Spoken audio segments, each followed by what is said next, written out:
미국 시장 그리고 암호화폐 시장 함께 알아보는 순서입니다. 오늘도 더드림 에센스의 정혜성 전문가 함께 하겠습니다. 안녕하세요. 예, 안녕하세요. 정혜성 전문가입니다. 미국 시장이 다행히 좀 돌았네요. 네, 오늘 사실 굵직굵직한 이런 큰 이슈는 없었지만 이 기업들의 실적 개선 기대감이 점점 커지면서 3대 지수 오늘 상승 마감을 했습니다. 다우지수 같은 경우에는 0.93%, 그리고 나스닥은 1.2%, S&P 500 지수 같은 경우에는 1.06% 상승하면서 장을 마쳤고요. 이제 나스닥이 1.2% 상승한 걸 보면은 이제 기술주들이 오늘 잘 올라와줬다 이렇게 볼 수 있겠습니다. 최근 제가 출연할 때 이제 시장이 거의 오르는 이런 모습들을 보여주고 있는데 약간 상승 요정 같은 게 아닐까 이런 생각이 좀 드네요. 그러니까 오늘 시장을 보면은 애플을 제외하고는 이제 빅테크 관련주들이 대부분 좀 상승을 했고요.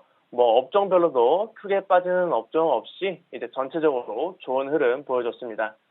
다만 이제 시장에 계속 하방 압력을 가했던 이 국채 금리가 오늘 다시 한번 반등을 하면서 불안 요소를 키우고 있는 상황이고요. 달러 인덱스도 좀 하락은 했지만은 여전히 높은 위치에 있다 이렇게 볼 수가 있겠습니다. 그나마 오늘 이 국제 유가가 조금 떨어져 주면서 약한 모습을 보여줬는데요. WTI나 브렌트유 각각 거의 1% 가까이 이제 하락을 해주면서 좀 맞췄고요. 그리고 필라델피아 반도체 지수도 오늘 1.43% 상승해주면서 장을 마감했다. 이렇게 정리를 해볼 수가 있겠네요. 자, 그리고 2주 전부터 이 페드 위원들의 연설이 지금 계속해서 이어지고 있는데 대부분의 위원들이 이제 통화정책 관련해서 비둘기적인 발언을 계속해서 내주고 있습니다.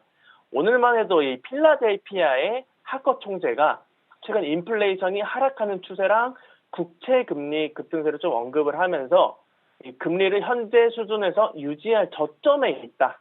이렇게 말을 했고요. 여기에다가 시카고의 굴스비 총재 같은 경우에는 이제 인플레이션이 지금 하락하는 추세인 거는 부정할 수 없다라고 강조를 했습니다. 지금 통화정책 관련해서 이 페드 위원들이 더 이상은 이 금리 인상은 없을 거라는 사인을 보내주고 있기 때문에 오늘 시장 상승을 견인하는데 또 한몫했다 이렇게 볼 수가 있겠고요. 그리고 지난주에 발표했던 이 CPI나 PPI도 이제 시장 예상치를 상회하기는 했지만 페드가 금리를 올리기에는 생각보다 약한 지표 발표였다. 이런 분석도 지금 같이 존재하는 상황입니다. 자, 근데 문제는 이제 지정학적 리스크겠죠. 이스라엘과 팔레스타인 간의 이 전쟁이 점점 격화가 되고 있는데 오늘 새벽에만 하더라도 하마스가 이 사실상 이스라엘의 수도나 다름없는 이 텔아비브에다가 미사일을 발사했다고 합니다. 하마스 군사 조직인 이 알카삼 여단 같은 경우에는 이스라엘의 민간인 표적 공격에 대한 대항이라고 이 텔아비브랑 예루살렘에다가 공격을 했다라고 성명을 발표를 했고요.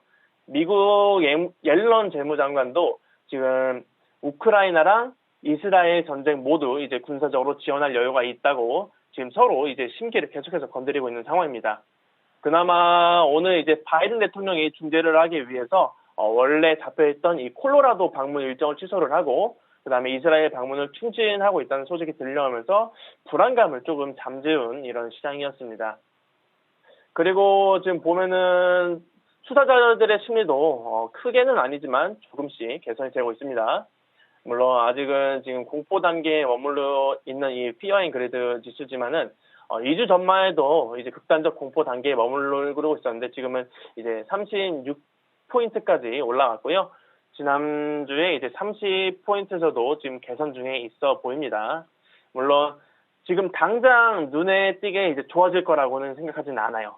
일단 이 전쟁에 대한 불확실성이 좀 확실히 사라져야 이제 시장도 상승을 하고 투심도 상승을 할 텐데 여전히 좋지 않은 상황들만 발생하고 있다 보니까 크게 움직여주지는 않을 것 같고요. 이 큰 악재 없이 중립 단계까지만 오더라도 좀 긍정적으로 바라볼 수 있을 것 같습니다.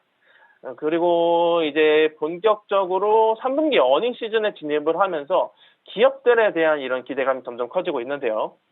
저번 주에는 JP모건이랑 이제 웰스파고가 호실적을 발표를 했고 이번 주에는 ASML 그리고 테슬라, 넷플릭스 그리고 이제 TSMC까지 이런 주요 기업들의 3분기 실적 발표 예정되어 있으니까 주목해서 보시면 좋을 것 같다라는 말씀까지 전달을 해드리도록 하겠습니다.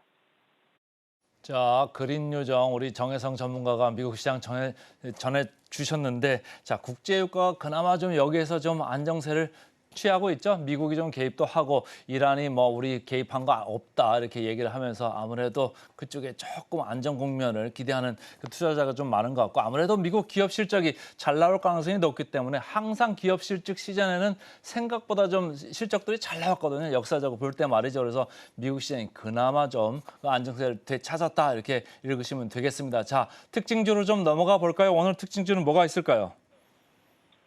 자, 엔비디아가 그동안 이 중국에다가 저성능 반도체 칩을 수출을 하고 있었죠. 근데 이제 이것도 막힐 거라는 전망이 커지고 있습니다.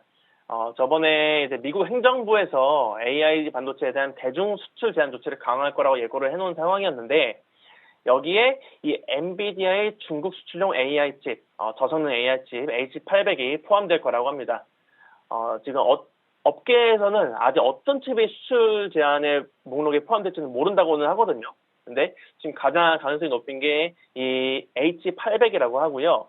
그래서 오늘 장 초반에 이제 엔비디아의 주가가 조금 빠지면서 시작을 했는데, 아무래도 오늘 미국 증시가 전체적으로 상승을 하다 보니까 후반부로 가면서 엔비디아까지 결국은 상승을 마감했다. 그런 모습까지 보여줬다.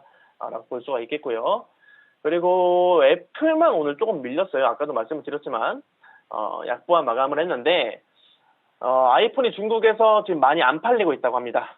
지금 중국 스마트폰 시장에서 화웨이 그리고 샤오미 이런 토종 스마트폰 업체들의 판매가 1년 전에 비해서 두 자릿수 증가세를 보이고 있다고 하는데, 반대로 아이폰의 판매는 두 자릿수 감소세를 보이고 있다고 합니다.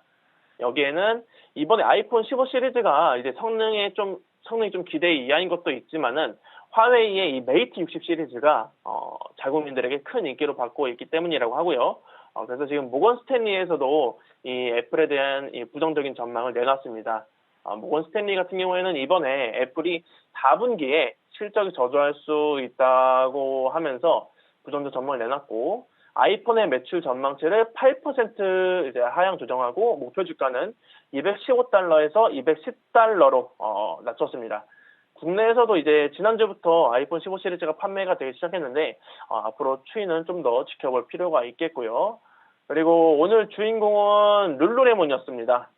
블리자드가 이제 블리자드가 마이크로소프트 이제 합병이 되잖아요. 그러면서 이제 S&P 500에 빈자리가 생기는데, 이 빈자리에 들어가겠다는 소식에 오늘 룰루레몬이 9% 넘는 주가 상승세를 보였습니다. 최근에 이 나이키 같은 이런 스포츠웨어 업체들이 매출이 좀 많이 어려움을 겪고 있는데, 룰루레몬은 좀 그 중에서 유일하게 매출 상승세를 기록하고 이제 성장하는 중이라는 이런 평가도 같이 받으면서 투자자들의 시선을 많이 이끌었고요. 오늘 국내에서는 지금 사실 이 룰루레몬의 자체가 좀 많이 비싸다는 평가를 많이 받고 있는데, 분석가들의 이런 평균 목표 주가인 431달러를 넘길 수 있을지를 주목하면 좋을 것 같습니다. 자, 그리고 오늘 화이자도 이슈가 하나 있었습니다. 마지막으로 화이자에 대한 이슈인데, 사실 지금 팬데믹이 이제 엔데믹으로 전환을 하면서 사실상 코로나 백신이나 뭐 접종 같은 이런 치료제를 많이 맞지 않고 있는 상황이잖아요. 따라서 이 대부분 이 백신과 치료제 판매가 많이 급감했기 때문에 화이자의 매출과 영업이익을 지금 하향 조정했다는 소식이 전해졌습니다. 그런데 이런 악재 속에서도 화이자가 향후에 이제 새로 개발한 파이프라인으로 긍정적인 실적을 달성할 수 있을 것 같다고 이렇게 밝히니까 오늘 또 주가가 상승 마감했다라는 이슈까지 전달을 해드리도록 하겠습니다.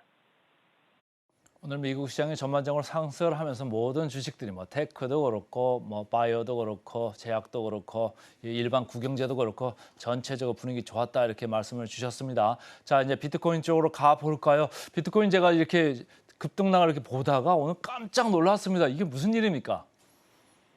저도 되게 놀랐는데 어젯밤에 아주 당황스러운 일이 있었습니다. 제가 퇴근하고 집에서 좀 이것저것 챙겨보는데 비트코인 가격이 지금 막 치솟았다가 막 윗꼬리가 달려 있는 거예요, 이미. 그래서 좀 깜짝 놀라가지고 이게 무슨 일인가 하고서 찾아봤더니 SEC에서 이 블랙록의 비트코인 현물 ETF를 승인했다라는 오보가 있었습니다.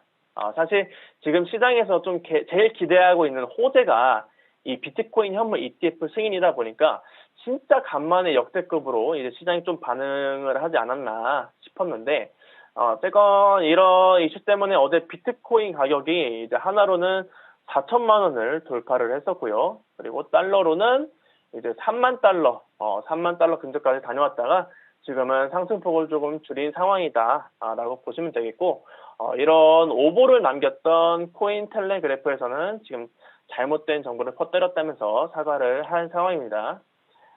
그런데 이렇게 시장이 좀 예민하게 반응한 데에는 이유가 하나 더 있었습니다. 마침 어제 이 SEC가 그레이스케일이 신청한 이 비트코인 현물 ETF 전환 신청에 대해서 법원 판결에 항소하지 않을 거라는 입장을 밝혔기 때문에 앞에 이런 이슈에다가 이제 신빙성이 더해진 거죠.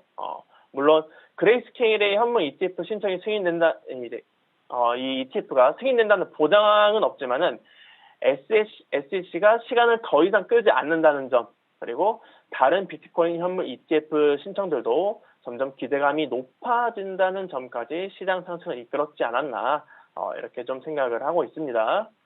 자, 이런 상황 속에서 이제 비트코인을 6개월 이상 장기 보유한 장기 투자자가 80%를 넘겼다는 소식도 같이 전해졌습니다. 여기에는 지금 러시아와 우크라이나 전쟁 때부터 시작해서 지정학적 리스크가 이제 화폐에 대한 이제 불안감을 좀 키웠고, 그 다음에 비트코인이 이제 금 같은 안전자산의 역할을 할 거라는 심리가 좀 많이 반영됐기 때문이라고 하는데요. 특히 최근에는 이 이스라엘과 하마스 간의 전쟁이 이런 추세를 더 부추겼다고 볼 수가 있겠죠. 일각에서는 이런 장기 보유자가 늘어나면은 시장 변동성을 키우는 이 대규모 매도나 패닉세일을 일으키는 이 단기 보유자가 줄어들어가지고 하방 압력을 가할 가능성도 같이 줄어들고요. 그리고 시장 상승에 좀 유리한 이런 환경이 만들어질 거라고 합니다. 즉 쉽게 말해서 이제 투기 성향이 좀 약화된다고 보시면 되겠고요. 지금도 단기 보유자가 보유한 유통량이 지금 사실 사상 최저치인 이제 19.34%를 기록하면서 점점 줄어들고 있다. 이런 이슈까지 전달을 해드리도록 하겠습니다. 자, 오늘도 미국 시장 상승 천사 정혜성 전문가와 함께했습니다. 고맙습니다. 네, 감사합니다.